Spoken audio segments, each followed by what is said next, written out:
Not all debts are bad debts. We also have good debts. Good debts includes debts like the student loan, where you get a financial facility so that we can invest in education. Now, when you invest in education, you have a very high potential for career growth and also for higher earnings. Number two type of good debt is mortgages. When you get a mortgage facility to either buy a home or even build one, you will have a very stable living situation. And on top of that, that home you are buying or even building may appreciate in value. The other type of good debt is a business loan. When you get a financial facility to invest in your business, you will have potential for income growth and eventually have financial stability. The bad debts could be debts like spending on credit cards on unnecessary expenses, where you will also have very high interest to pay on the amount spent on credit card, which you may not be able to repay. The other kind of bad debt is the personal debt. This is where you'll get a financial facility, maybe for traveling or even buying a luxury item, which is not a need but a want.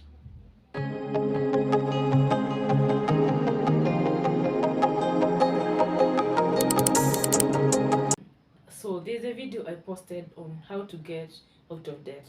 What I want to share with you today is kind of related to that video. The video was about how to get yourself out of debt. Personally, I have been in that kind of situation, and it was not very good situation to be in. Yeah, so I thought, why not share with you a bit more practical example on how to get yourself out of debt.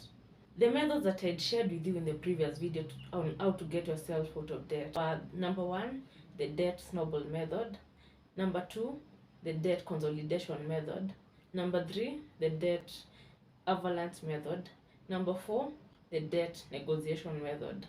When I was in this kind of very unpleasant situation, the method that I used to get myself out of that situation was the debt avalanche method.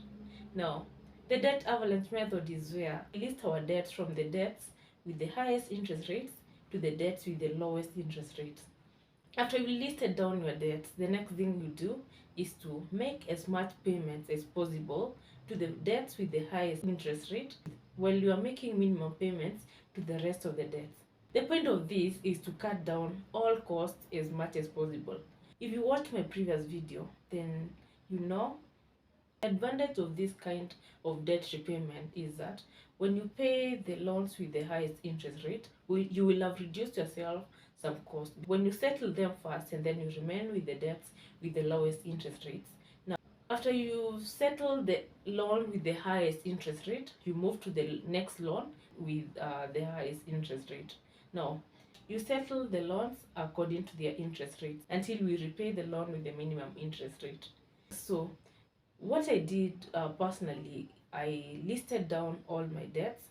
That was in terms of the debt amount, the interest rate on that debt, and then the due date for that debt, and also the debt repayment period. Now, amongst my loans, there were loans that were due within 14 days and others that were due within 30 days.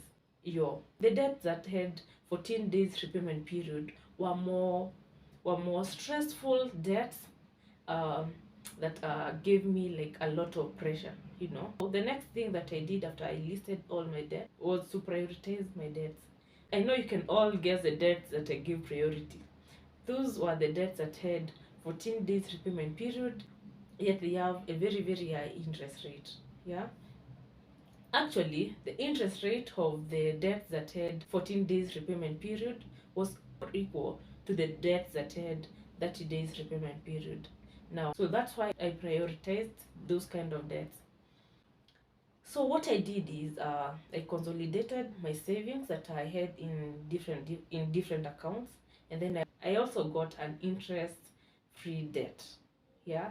So that money that I got from my savings and the interest-free debt, I used that money to settle first the loans that had 14 days repayment period, yet they have very high interest rate. So after I settled those loans with 14 days repayment period and also very high interest, I now give priority to the debts that had 30 days repayment period.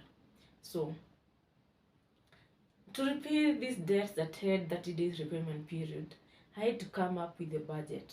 Yeah. So what the budget helped me with was, one, to be aware of my debts, to keep on top of what I'm spending on, and also to focus on my financial goals.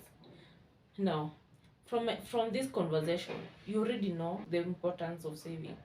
If I did not have those kind of savings, it would have been very, very difficult for me to get out of that situation.